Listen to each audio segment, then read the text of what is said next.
application for the funding of the state, that clearly will pre-funded right up to the middle of next year. I'm not aware of it, nor is Noel, and I've spoken to... I have decided on my own council to step down as Uachtaráin Fianna Fáil and leader of Fianna Fáil.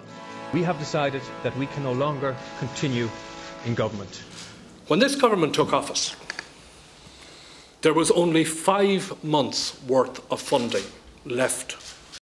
Excluded from the international markets, our only other source of money was the bailout loan from the EU and the IMF. Ireland's reputation was deeply damaged in every international boardroom and in every capital. Ireland, gone from being a problem case in Europe to being its most likely success story. Can you imagine what this country would be like if we had continued to lose 70 or 80,000 jobs a year, as was happening before we came into government? Can you imagine the burden on the Irish taxpayer if we had to continue paying €3.1 billion in the promissory note, cash, into a dead bank?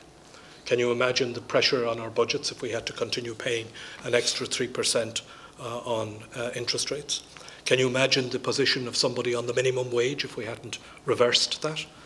Can you imagine the position of low-paid workers in the private sector who were subject to the JLCs if we hadn't brought in legislation to re-establish the JLCs? Now is the time to get on with finishing the task that we have started, in building on what we as a country have achieved so far, and in moving as a people and as a country forward and not backwards.